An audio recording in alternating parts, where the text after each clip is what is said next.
probably shouldn't say this, but it's the truth. I absolutely love someone fat at the gym. I love it. I love it. There's something so charming about an arrogant, lying child. It's the most... My brother is the king of this. First time I did an open spot, I knew instantly. I was like, I can do this. I knew it. And the world changed. Like, it drives my wife insane. Like, I've like punched walls and she's like, "You all right?" Go, yeah. Just remembered the nothingness of it all. Do you know what I mean? I wish there was a clock that I could see how long we've been going. Yeah. How quickly we got to death. To death, 8 minutes. 8 minutes, which is as long as it takes for Robbie Williams to get off in his film.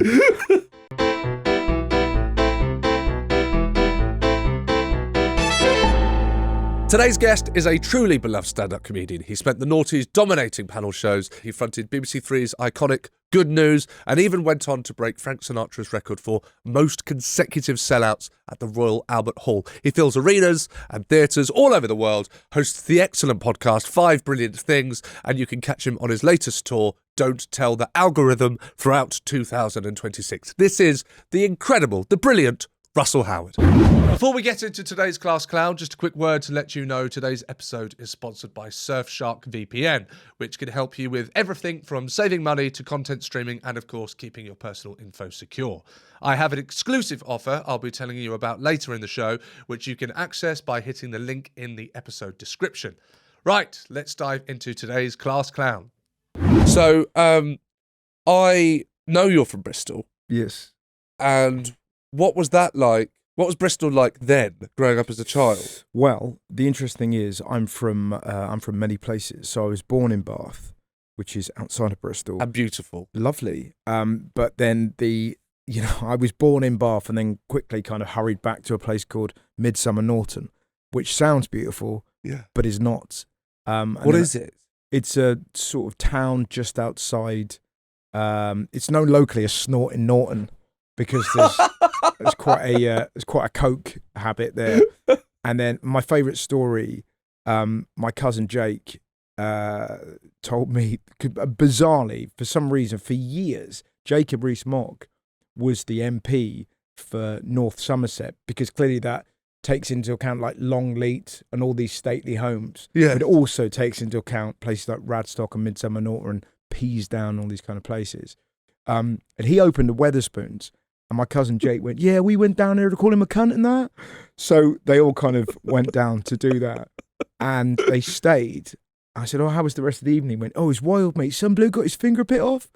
So that is sort of like, that's kind of where I grew up, in those sort of towns that sort of satellite Bristol and Bath. And then we kind of moved when I was 5 to a place called Weymouth for a bit, and then okay, so you're very and then young I came before back to Bristol properly to live there when I was 18. So I'd kind of been in and around it, and then kind of came back. Why were you dotted round so much? Just our dad Parents' moved. job. Yeah, we just sort of. I mean, it might have been that my dad was in witness relocation for biting some bloke's finger off. I don't know, but we just moved a lot with my dad's work. So. Do you think that's had? Because I moved a bit when I was young. Yeah. And I do think that had an effect on me. Do you think that's had an effect on like who you are? Just being dotted around at such a young age, not kind of getting a stable position.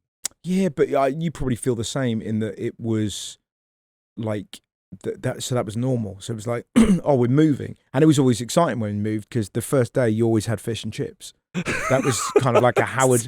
That's a Howard rule, and it still goes on.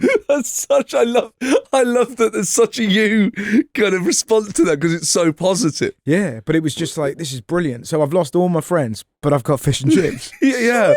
But I found. Sorry, it's just that I found, and again, like you say, it was your normal. But I found when I got older and I look back, that I felt that, and maybe I'm looking for this, that there was, every time I went to a new school, you then had to kind of present yourself again. Yes. It's almost like a gig. Yeah. You know, you got to go out, there's a new audience, and right, how do I get these people on side tonight? Yeah. And I think, what do you think I'm searching?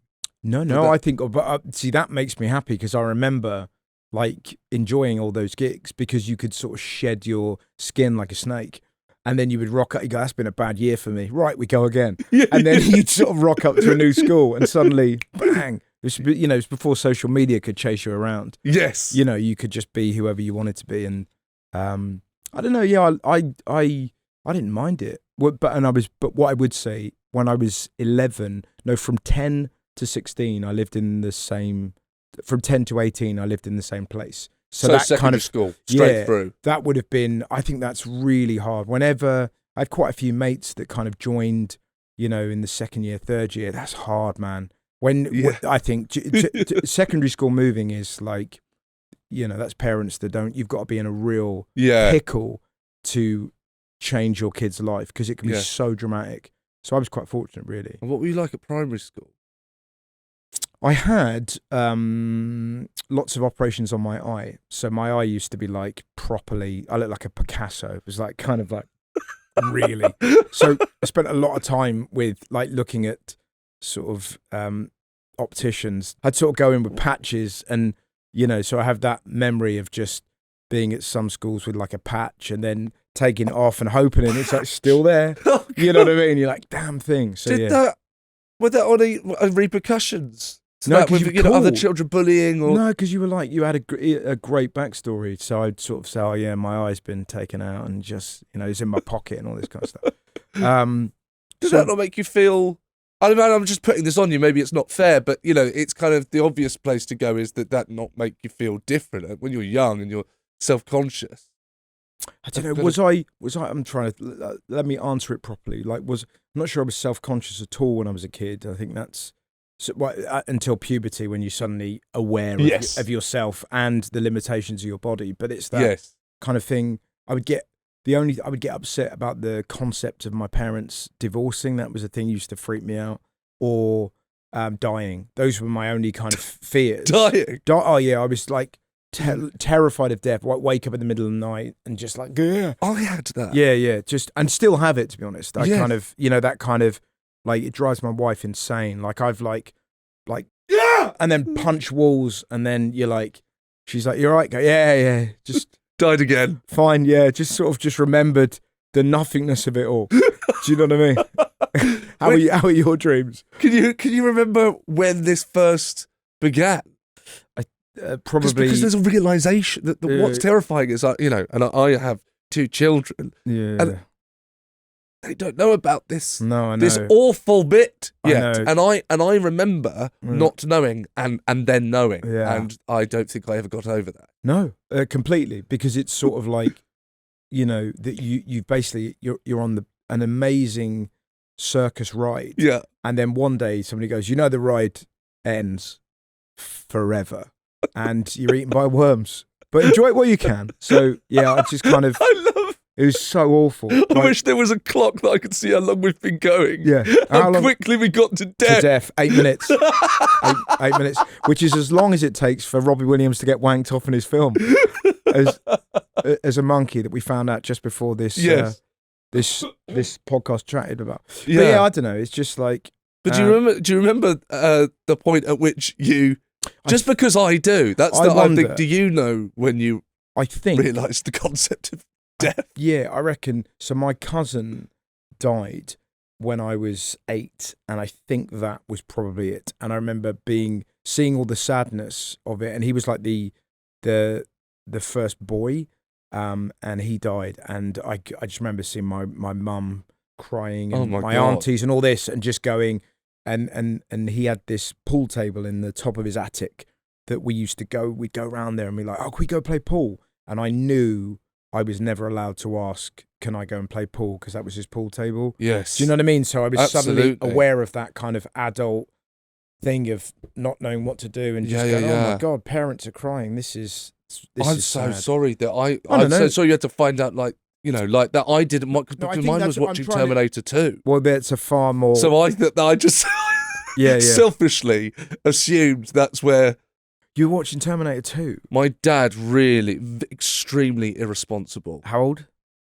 Definitely, I reckon about 7, 8. It's so wild, isn't it? Those films, when you watch them and you shouldn't be.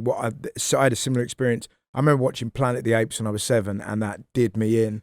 Like, you're going, holy fuck, There's a gorilla on a horse with a net, and he's just grabbing humans.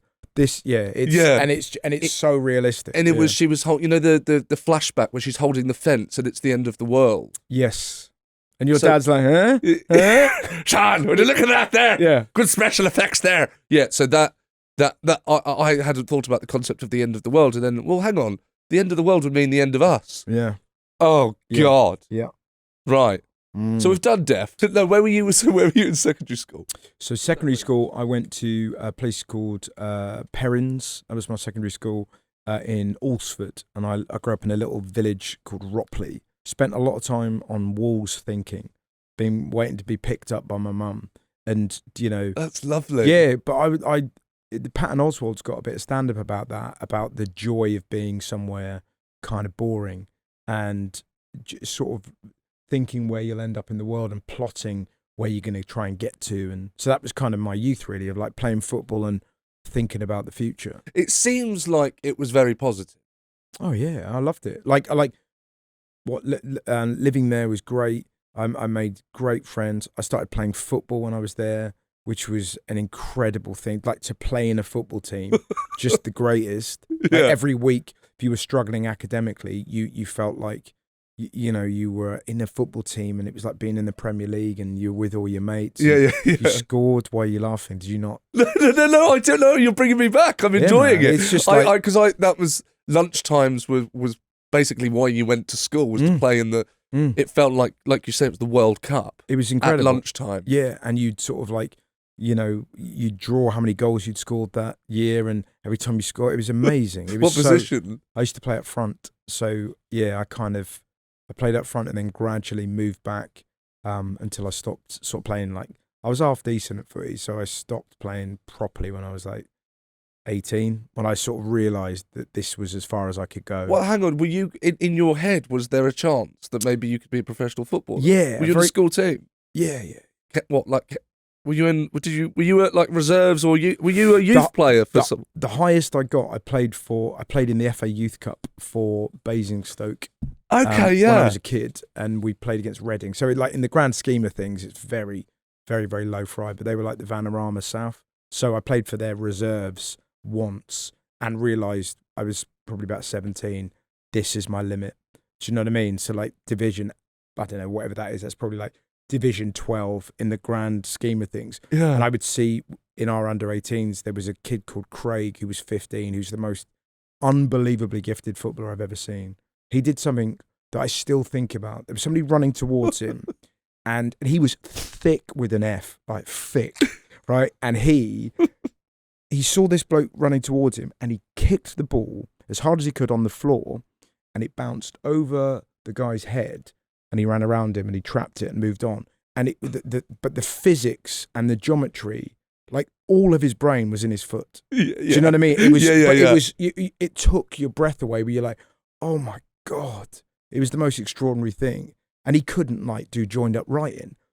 But, Yes. and that's the amazing thing about football, any kind of sport really, where you see somebody so gifted that I wouldn't even know to think to do that. Yeah. And this kid who's thick just was like, oh, well, I'll just make my foot do that and figure out every angle and figure it out perfectly. And I'll just do that naturally. It was incredible. The genius of his foot. My God, yeah. It was extraordinary. He also did an amazing thing. We were playing once, and the linesman kept flagging him offside, and he just sort of flicked the ball up twice and volleyed it in the man's face just because he was angry at him, and then got sent off. So there was a lot going on. What do you reckon went wrong? I've got this with whole, him. Yeah. He was, I mean, I think, proper. There was lots going on. I'd be amazed if he, you know what I mean, didn't end up in prison. He was crazy. Oh yeah, he was crazy. Okay, but so good at football. It's often the way, in it. It's that thing of like kids that are really good at footy when you're a kid. Their backstories are always wild. Like for opposition teams, you're like, his dad hits him with a hammer. You're like, you know what I mean? There's always like a mad story. Yes, absolutely. He only eats rocks. Fuck no, real. You know what I mean? Mad. So what kind of kids were you hanging around with? So I hang out with... did that change between before puberty and into puberty? What was the transition for you? Because I've noticed, talking to a lot of people, is that transition has drastic changes on them as like a person. Yeah. Well, what happens to Russell between those two stages? I don't know. And maybe nothing. I'm trying to think. I kind of.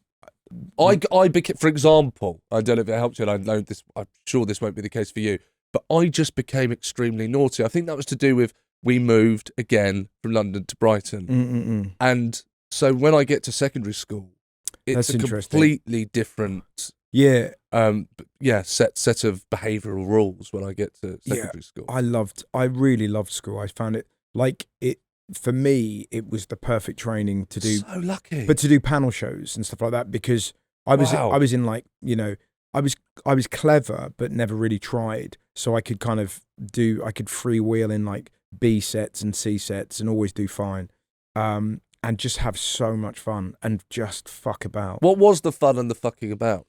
Just it was like a gang show of just everyone being silly, and I'd get on the bus and there was this kid on our bus who was just this extraordinary liar, just like so beautiful, and he'd come in and he'd just kind of like, he'd like, I remember once we would like on the bus going home and a police car went past and he just went like that and he hid under because we're all like going, what? And he goes, they can't see me.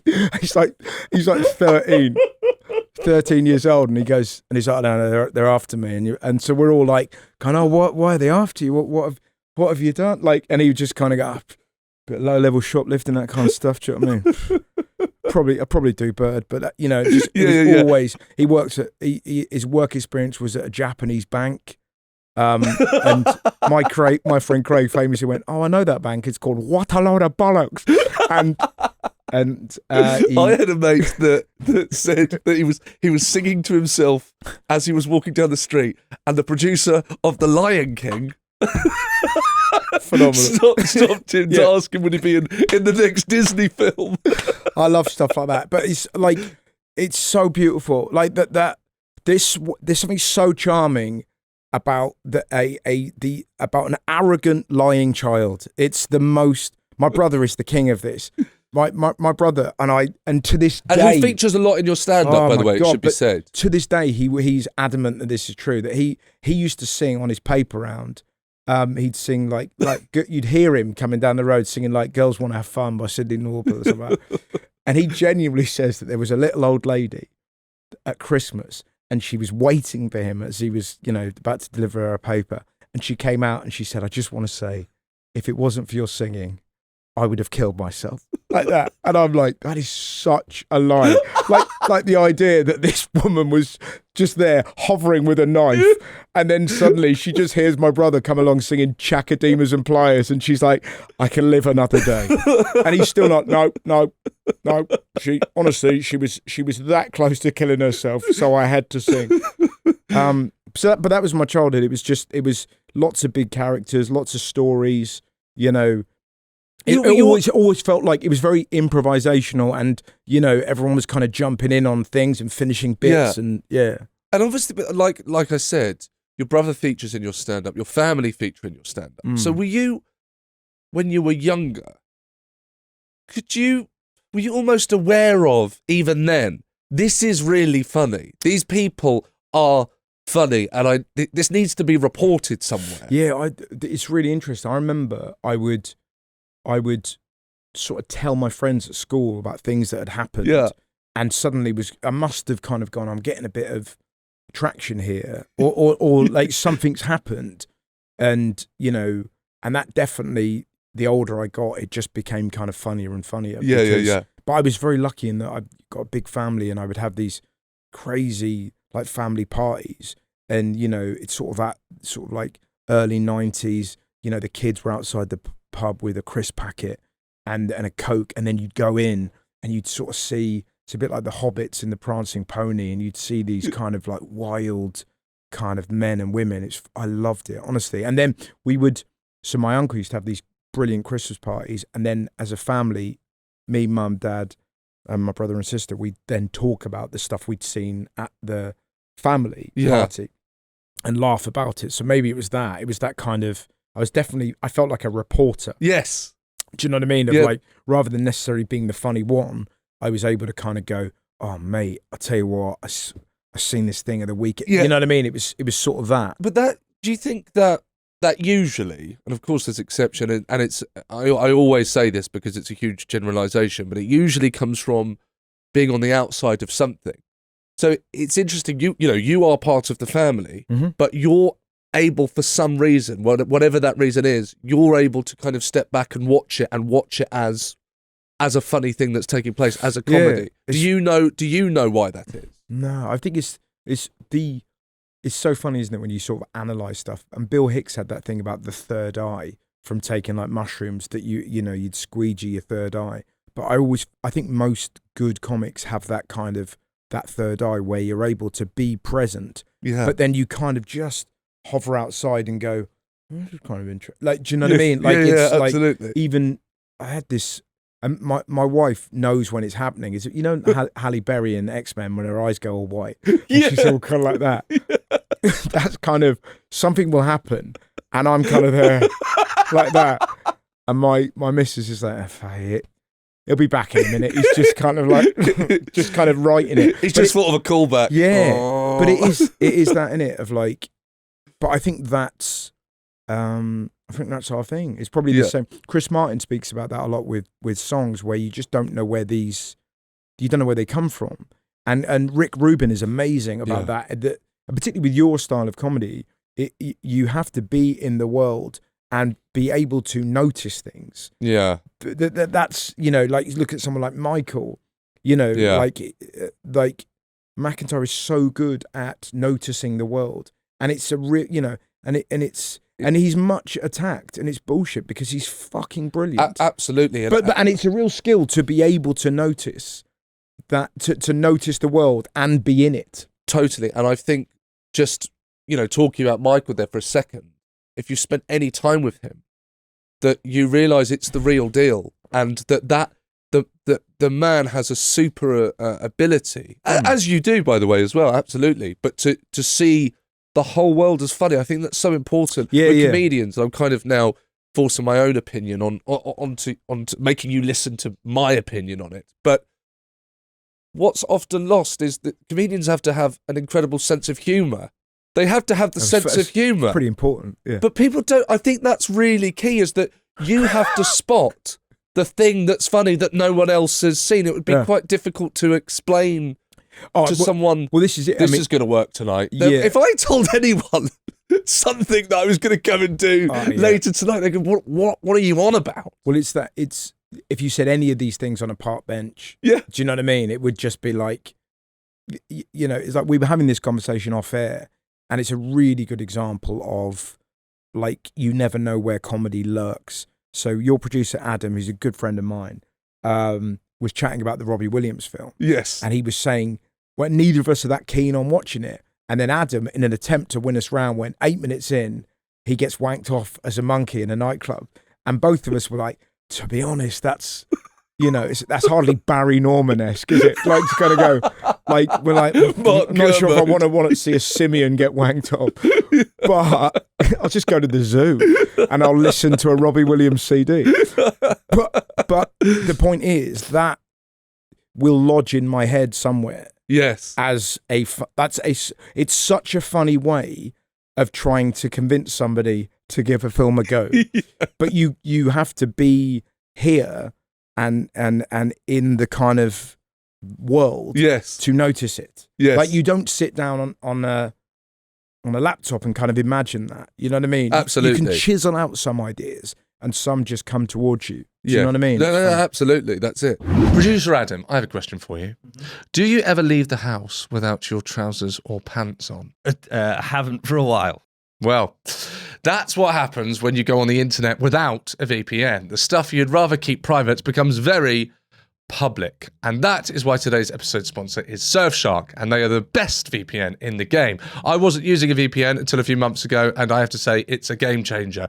You know how we're all signed up to different streaming services, but it gets very frustrating because they have certain content available in some countries but not in others. This solves all of that. Using Surfshark VPN means you can access content that is restricted in your region but available elsewhere in the world. Not only is that useful at home, but also when travelling. I was in Australia recently, and there was a couple of British shows I wanted to catch up on that are blocked over there, but I used Surfshark and boom, instant access. Adam, have you found Surfshark to be useful? Yeah, do you know what I use it for? I'm like a fiend for traveling and a good bargain. So I use it to kind of log in from different countries to find out which countries get the best deals on certain flights. So I'm going to Thailand in January and used it to get the flights a little bit cheaper. Okay, I didn't know you could do that. There you go, cheaper flights, more streaming content. What's not to love? Surfshark make it really simple. Unlimited devices, clean interface, no nonsense. So here's the deal. Go to surfshark.com/classclown. That's surfshark.com/classclown and use the code ClassClown at checkout. You'll get an additional 4 months of Surfshark VPN added to your plan. The link is in the episode description, so you literally can't miss it. Just tap it. Your future self, your bank account, and your streaming library will thank you later. Right, back to the show. But going back to school, and in fact before school, because I've gone too far ahead, because the question I want to know the answer to is, that I ask everyone, is if Aristotle, philosophy. Aristotle, It's deep. Aristotle says, give me a child until the age of 7 and I will show you the foundations of the man. Yeah. It's a good job he didn't pause in the middle of that quote. Do you know what I mean? Give me a child and I'll show you that. Thank fuck. God, you never know with you lot. Do you know what I mean? Because Socrates was an absolute monster. So, okay, so what are you saying is... So Aristotle sees 7-year-old Russ, and does he know, all right, that kid's going to be, a comedian and an incredible one at that? If you were looking at my family, you would have thought Daniel, my brother, would be the comic because he's so funny and so kind of, he's all output. You know, he's very seldom on receive. Do you know what I mean? So whereas I was kind of like more of a kind of a watcher. I was definitely quite creative. I used to kind of write sort of books and stories. So I think there's something. Yeah, he would have thought that I would be creative. I was a creative kid and kind of, liked, singing and kind of, doing all that. You like singing? Yeah, I used to love pretending to be Michael Jackson. Yeah, I do. It's like there's a lot of home video footage of our mum cutting our hair on a Sunday, listening to kind of Thriller and Bad, and us doing all the, you know what I mean? That's fantastic. Yeah, I loved it. It's kind of, that's a big memory of being a kid, of just being in the back of mum and dad's car, listening to like Michael Jackson or like Madonna or Tracy Chapman or like REM, stuff like that. Yeah. Singing along as a family. So you're writing stories at such a young age, but where was the element of performance? I kind of dancing to Michael Jackson. That's being filmed. Yeah, and giving it some stick as well. Like I wasn't like half-assing it. I was really, like I was giving it all the genres and all that. You know what I mean? And my mum, we used to do like amateur dramatics, and my mum used to make the costumes for the pantomimes. So we would then get a part. What's the amateur? Hang on a second. What's the amateur dramatic? So it's like, I know what it is, but why were you? What do you mean we used to do it? You organised it? No, my mum used to make the dresses for like the school, pantomime. And all this. Right, fantastic. So she would do that with my nan, and then we would be in those kind of pantomimes. I would say probably from like 5, and oh wow! And I remember kind of doing. I was doing something, and I kind of got in the way of the guy that was playing the lead, and he brilliantly looked at me in this kind of comedy way. It was like that, and I kind of must have done something to the crowd like that, and kind of got a laugh. And I remember feeling like, oh, that feels really good. And so I kind of, I don't know, like I I think one of the common, what I know I am, is I'm desperate to be liked. Like, Yeah. and that is, that's been. Sorry, my was you reek of it. No, No, I was no. just, But I think I was relating. I think I do, and it's sort of, and it's a weird experience to kind of, because that's, you start off any stand-up really, and that's, you can kind of wear a persona, but ultimately you want to be adored. Well, it's even the language, isn't it? People, I've always said that at the end of the night, if you're on a bill or something, it's, I really liked him, I really liked her. It's in the language man. of what we do. Yeah, and it's that weird thing of like, you're then in dressing rooms and the camaraderie. I will get back to your school question, I promise you. No, this is great. But take it away. The camaraderie you feel when you meet similar kind of like waifs and strays. That's it. Honestly, the misfits. it was so exciting and kind of me. And I always thought I was too normal to be a stand-up. That's what I wasn't going to accuse you of being normal, but I was interested just then of you. Why did you feel like you needed to meet those? What was the phrase you used? Waifs and strays. Waifs and strays. Yeah. So did you feel like that then? I just felt like, I don't know. I remember, so my life changed. I remember seeing a Lee Evans video. That's me as well. Yeah, and That's me. Wow. Yeah. It's quite a lot of us of our kind of vintage. So like Andrew Bird, Richardson, Matt Ford. There's definitely a whole generation of us. My friend Craig gave me a Lee Evans video, and it was just That's like exactly the same. it's unbelievable. Which one? It Do you was remember? the one at Norwich. Yeah, the one at Norwich. Where, Okay. And yeah, and I just played that and then got everything, and then and sort of then that was my destiny. And how old were you then? I was 14. You were 14. Yeah. And so prior to that, where's comedy in your life prior to 14? Is it sitcoms? Harry Enfield. It's okay. So I was that. You'd come in and you'd be smashing nicely. The next day, you'd kind of if Edmonds come round my house and started banging it, just all of that, like Only Fools and Horses. Yeah. Those kind of like classic big sitcoms. Yeah. Like that was definitely my thing. But did you watch them with the family? Was I'd watch them comedy a family event? Yeah, and I'd watch my dad watching Have I Got News for You, and he loved that, and I kind of didn't quite get it, but I'd watch my dad watching Billy Connolly, and I kind of like loved him, and so it was But always. that was Billy Connolly prior to Lee Evans. He was prior to Evans. And it was a bit more mature, Billy Connolly. Well, this is it. So if you're 11, Yeah. you're just, if he's doing that brilliant bit where he's pretending to be the Lions, Agnes, you kind of got that. But if he's talking about the withdrawal method, you're like, what? There isn't a herd of wild horses that can make my ass go that way. And you're like, yeah, fucking right, Dad, eh? Give Mum one for me. Like, it doesn't mean anything. But like, Lee Evans was kind of,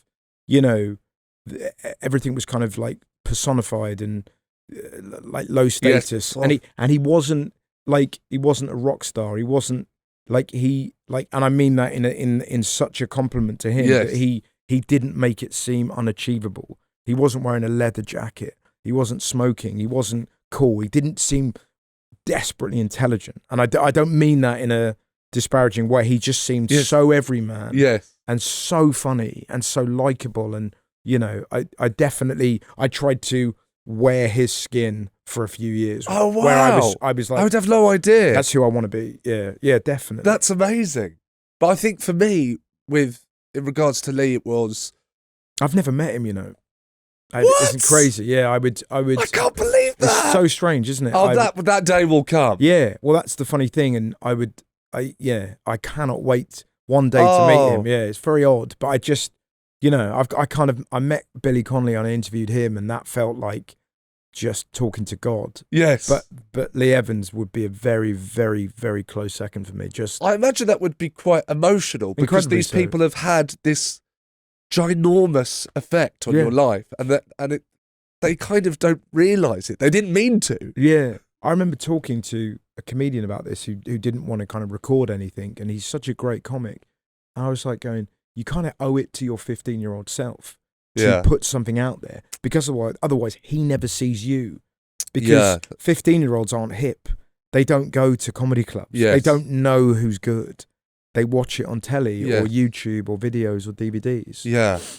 I mean, you're now a comedian that people start because they saw you. It's exactly what you're talking Yeah, it's about. crazy. It happens a lot that now where I love it, but I also feel very old.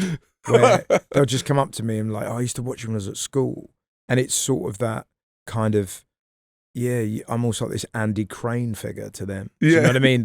But clearly, probably doing a similar kind of thing where I was talking about the news and I wasn't wearing a suit. And I wasn't like, wildly intelligent. I wasn't like, and I have all the answers. It was kind of reactive, funny, rather than, and this is what you have to do. And yes, there was very little finger wagging and, But also, and you can see this just from talking to you now and how it relates to what you do.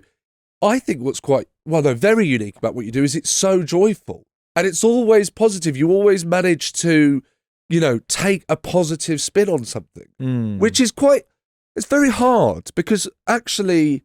Well, the spin is always the joke, I think. Like, I'm obsessed with so even if I'm talking about things that are depressing, it's kind of, I think that we're sort of in this, there's a weird thing going on at the minute, and this might be me being an old man, but when people are kind of pointing out the obvious, it's kind of, I remember having a conversation with Michelle Wolf about this, but it's sort of that thing of like, you could go, Nigel Farage is pathetic and beneath us and we should not let him become the next prime minister. And it's like, fine, of course, but your job is to put that in a joke form. Yes. That then elicits the same level of response. That's always been my thing of like, right, what is the joke rather than, telling people like how I think. Sorry to interrupt. Just a quick message to say that my brand new UK tour, This Is Torture, is on sale now. You can go to SeanNWalsh.com and get tickets there if you're out of Christmas ideas, or if you want to get yourself a ticket and then just pretend it was a thoughtful gift for someone else. That's what I would do. Anyway, back to Class Clown. I've got this memory of you saying this on something. I don't know where I heard this. You weren't saying it to me. I've witnessed it. And it was you talking about, maybe you ended up doing it as stand-up, I'm not sure, but about someone going to catch the train. The train's there. Yeah. Probably the bleeping is happening.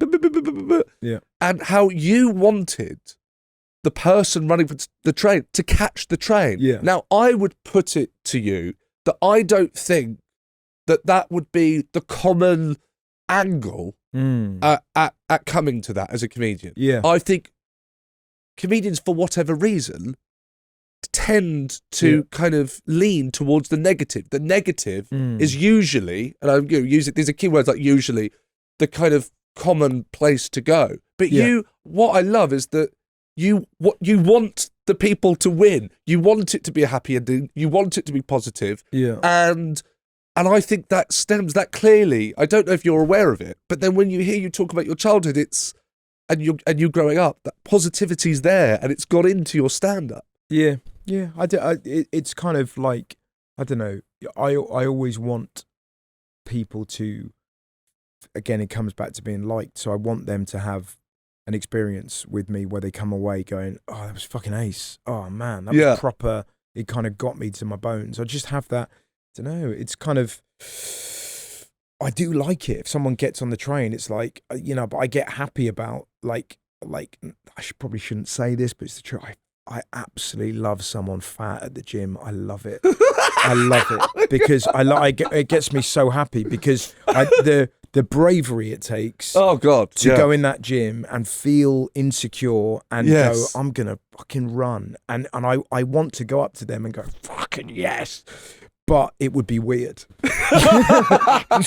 rein it in, Russ. But do you know what I mean? But it's I don't know what it is. It's like any kind of, like, if someone's got the courage to aim for the stars, I love it, and I am so happy about that. And I think that's wonderful, and I think it's unique and wonderful that you've managed to turn that into your act. It's not for you to say.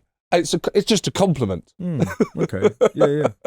But do you think that wanting to be liked goes back to school? Yeah. Well, just going to like new schools and trying to make friends, and then I definitely had this kind of like the big thing in school was I kind of I would say when I was probably 14, again, sort of around this Lee Evans time, I really got into English as well. So met like war poetry. I loved it. So I really kind of like, Wilfred Owen and all that. I was just like, oh God, I'm really into this. How's that happen? What is it about that? I just like that Dulce Decorum Est Pro Patria Mori. I was like, oh my God, like, and we had this incredible teacher called Mrs. Whale, and like the old lie, it's sweet and honourable to die for your country. And I was going, God, that's so, I don't know, for whatever reason, it really chimed with me. And I like the articulation so of jealous. it. Yeah, it's crazy, isn't it? But I like, jealous. But again, I think that is that thing with stand-up, isn't it? That you kind of, I really like chiseling a phrase out and trying to kind of, I like big laughs, and then I like little pithy sentences where, like, I've got one at the minute in my show that I'm really sort of proud of. That's not funny, but it gives the audience this kind of gasp of like, oh, that's quite nice. You know what I mean? Yes. Like, I kind of, and I think it probably came from English. So then I kind of got more interested in hanging out with kind of less football mates, and I had this kind of like my artsy mates. One of my friends used to like make films, and the others were in bands and all this. So I kind of had this kind of, sort of dual existence. Yeah, it's kind of in between the two worlds. Yeah, isn't it? Kind of, and maybe it's that really of kind of being like a bit of a weird jock in that world, and wanting them to like me, and then still wanting my football mates to like me, even though you're into fucking poetry. Like, do you know what I mean? It was sort of, so I don't know what it is really. It's just kind of, and I also like making people laugh. I love it so much. And still do. I have this, it just makes me so happy.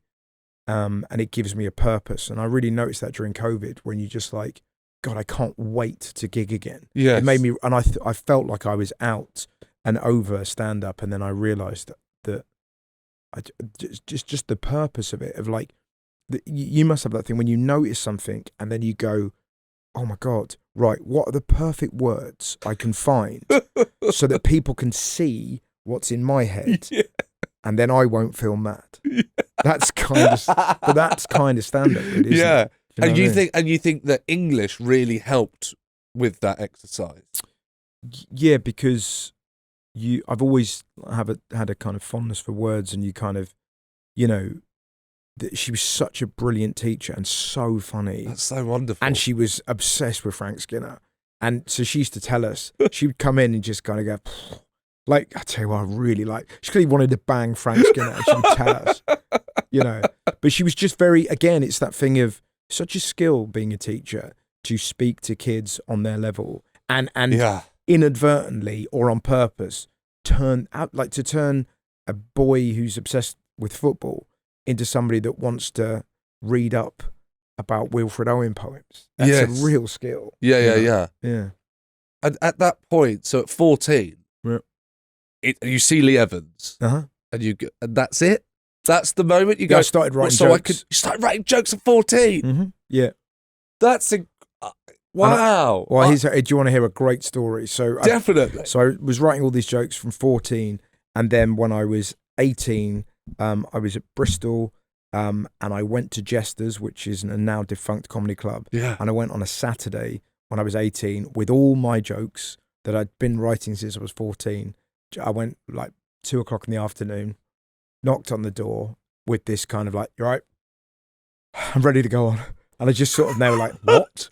Like that. And I said, I can go on tonight if you need me, I'm ready. And they were like, "What? I don't understand." I said, I've got my, like, do you know what I mean? They were like utterly baffled. And I doubt they would even remember it. But I got on the bus, and I went into town, and I was like, and it took such balls to go. And I walked around for a bit before I was like, "Put me on," like that. And they're like, "No." And then this guy said, "Look, there's a thing called an open mic, and you have to do that." And I was like, "What?" So you hadn't seen comedy. Had you seen comedy live? No. Before? Right. No. So were you aware then? So we just moved back to Bristol. So I was like that, and it was about to go to university, and how many GCSEs did you get? Just out of interest. I got 10.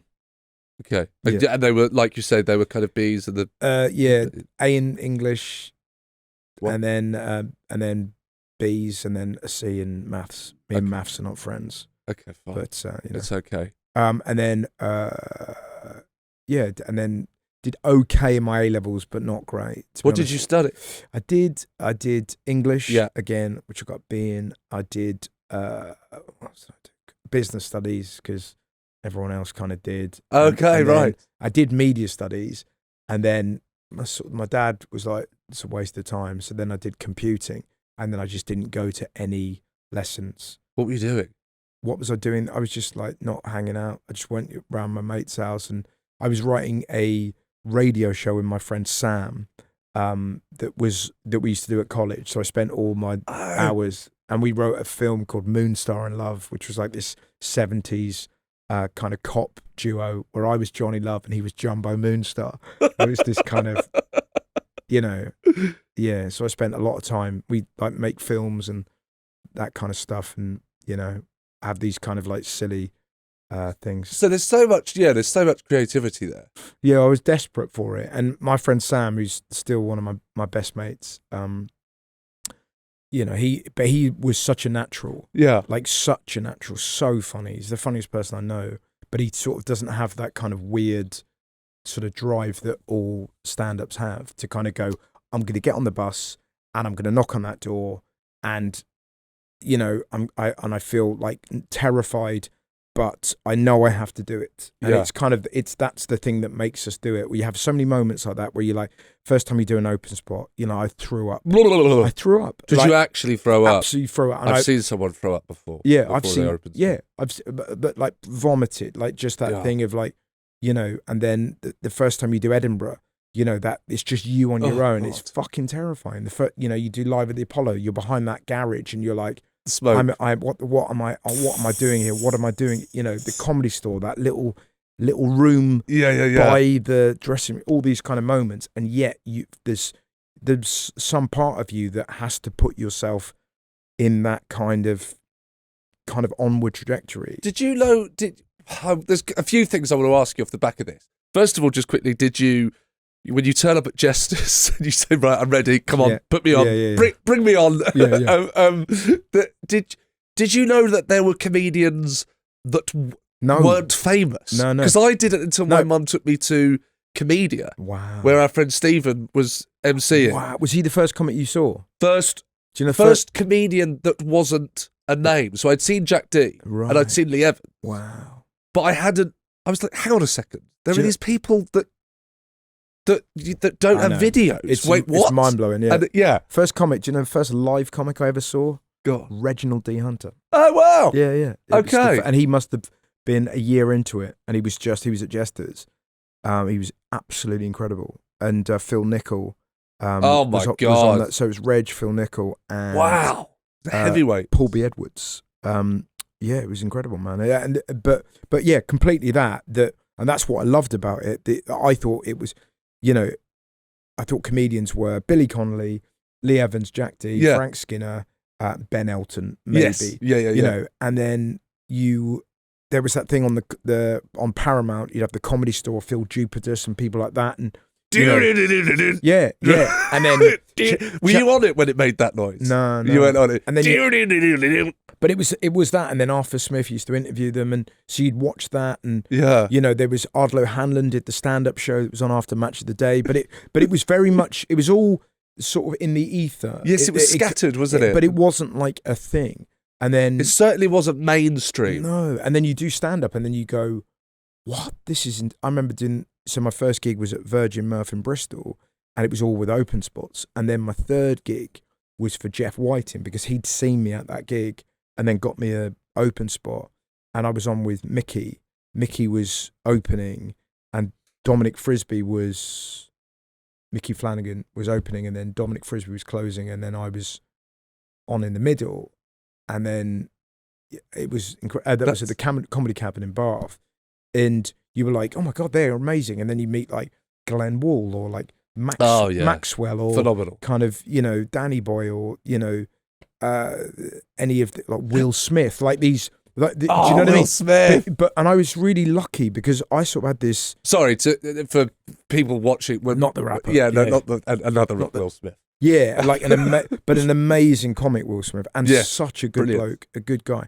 And then, so you suddenly found yourself in this counterculture world where, you know, honestly, from the ages of from 18 to 26, I don't think I watched TV. So Little Britain meant nothing to me because I was in this world of like, I don't know what you're talking about. Like, I'll tell you who Ross Noble is. I'll tell you who Rob Rouse is. I'll tell you who Flight the Conchords are. I'll tell you like Daniel Kitson, like all these Ross Noble, all these sort of like geniuses that was sort of like vampires. Yes. And you would go to pubs and, you know, be on with them or see them. And oh my God. I felt so fucking alive. It felt like genuinely, I remember the first time I did an open spot, it changed. I knew instantly. I was like, I can do this. I knew it. And the world changed. Like and so was it quite Lee Evansy then, that first massively. gig? Yeah. Massively so. Yeah, all that kind of, yeah. I got a personalised number plate. I had to change my name to CMZ456, but I'm fucking, just all that. But even the fucking, do you know what I mean? Yeah, the fucking, oh yeah, I've done a few, fuck it, yeah. And so I was clearly, you know, emulating him and kind of then subsequently kind of, you know, tried to, it's like that quote in it, originality is the art of concealing your sources. And it kind of is that thing of like, but we all had it.